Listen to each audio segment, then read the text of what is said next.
말씀하신 것처럼 1차전이 가장 강력한 상대 바로 포르투갈이에요. 일단 이 팀은 작년 19세 이하 유럽 챔피언십 경기를 좀 봤는데 그때 뛰었던 선수들 그때 우승했어요. 유럽 챔피언입니다. 조앙 펠릭스 같은 선수는 빠졌죠. 그러니까요. 일부 몇몇 선수는 빠졌지만 그때 이제 예를 들어서 윙포워드나 공격수 볼 수 있는 주앙 필리페란 이름으로도 나가지만 벤피카의 조코 자원이죠. 네. 조타 선수. 디오고 디오고 조타와는 조타 다른 아닙니다. 선수입니다. 그냥 조타입니다. 네. 아주 순발력 좋아요. 있고 근데 이 선수. 골 냄새도 잘 맡고 상당히 잘하고 오른쪽에 있지만 왼발잡이로서 또 슈팅력도 상당히 좋고 움직임도 좋은 스포팅 브라가의 조커죠. 이 선수도 프란시스코라는 이름으로도 쓰이는데 트린카웅이라는 선수가 있어요.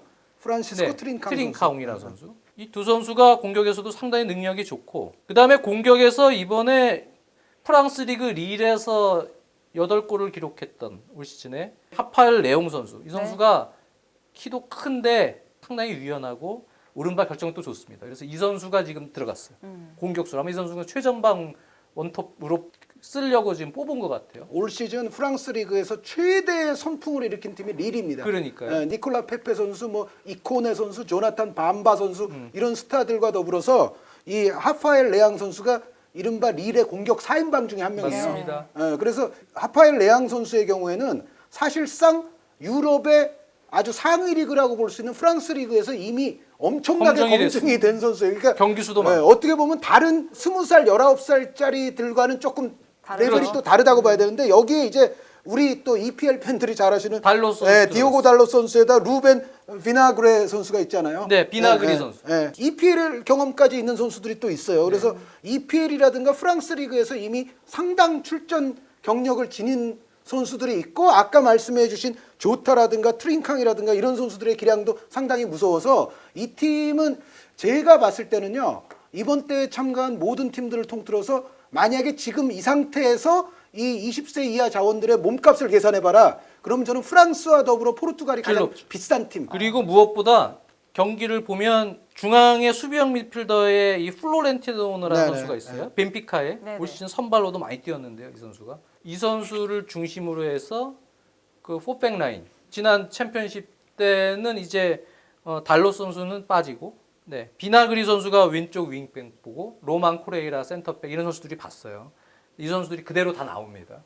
거기에 달로 추가된 건데 요 포백 허리 라인이 거의 프로페셔널한 그러한 빌드업과 안정성을 지니고 있어요.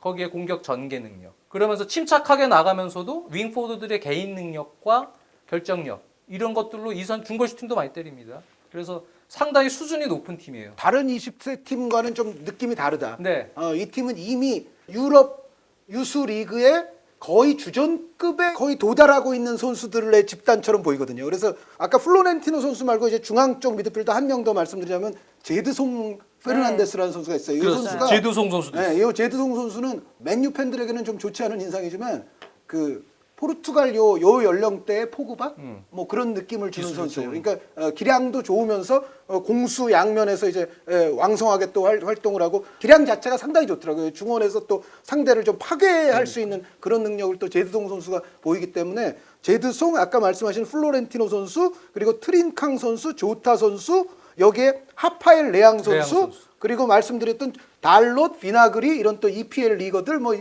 이렇게 보면은 이 팀은 웬만한 20세 팀과는 조금 차원이 다르다. 확실히 좀 우리가 객관적 전력에서는 물론 이강인 선수도 있고 우리도 좋은 멤버긴 한데 객관적 전력은 조금 사실은 우리가 뒤지는 건 사실이에요. 포르투갈에게. 그러니까 우리가 얼마큼 실리적인 결과를 낼 수 있느냐의 전략적인 부분이죠. 그 부분을 아마 정정용 감독이 잘 선택했으면 좋겠고요. 근데 이제 그 경기만 만약에 승점을 가져갈 수 있다. 무승부 이상으로. 그러면 남아공전은 장 의원님이 중계하실 것 같은 경기인데. 그 경기 중계합니다. 2월에 저 20세 이하 네이션스컵 올해예요. 거기 조별리그에서도 나이지리아랑 붙었고 3, 4회전에서도 붙었는데 그게 올라와 있길래 좀 봤더니 여기는 제가 볼 때는 이길 수 있어요. 남아공은 옛날 그 20세 이하 때 아프리카 팀들의 그런 저력 무언가 오씨 되게 잘한다. 옛날에 가나, 나이지리아 이런 팀들 가나, 나이지리아 무서웠었잖아요. 이럴 때 저 20세 이하 그 무서움이 별로 안 보이더라고요. 나이지리아도 그렇더라고요. 상대하는 이분은 별로인 것 같은데 아프리카 팀들이 그런 느낌이 좀 들었어요. 공격력도 그렇고 뭔가 탄력은 있지만 결정력이나 여러 가지 기술적인 부분에 있어서도 이건 충분히 우리가 오히려 그냥 정상적으로 압박하고 공격적인 퍼백 운영의 기반하에 우리가 붙어도 물론 남아공도 우리를 1승 상대로 막 하겠죠. 제가 볼 땐 이거는 잡아야 된다. 무조건 잡아라. 남아공은 잡으면 된다. 그러면 와일드카드까지 3위로 16강에 진출할 수가 있기 때문에 네. 그러면 이제 안전하게 1승 1무 해놓으면 물론 1승 2패로도 운 좋으면 가지만 1승 2패로 우리가 간 적도 있는데 있죠. 네, 그런데 그 1승 2패는 좀 위험한 건 위험하죠. 사실이에요. 근데 이제 1승 1무를 초반에 해놓으면 그러면 이제 우리가 그래도 큰 원대한 꿈을 갖고 있잖아요. 4강 이상 막 선수들이 지금 그렇죠. 차근차근 진행하는 데 있어서 3차전에 대한 부담을 좀 줄이면서 갈 수 있다. 그래서 1, 2차전을 일단 잘 치러야겠습니다. 위원님들이 포르투갈에 막 너무 대거 유망주들이 막 나온다. 우리가 이기기 쉽지 않다. 막 이래갖고 엄청 막 걱정했는데 그래도 2차전에서 남아공 이길 수 있다 그러니까 좀 마음이 놓이네요. 근데 포르투갈도 이길 수 있어요. 근데 막상 항상 그랬어요. 강력한 우승 후보 뭐 그러다가 이래도 폭망. 그렇죠.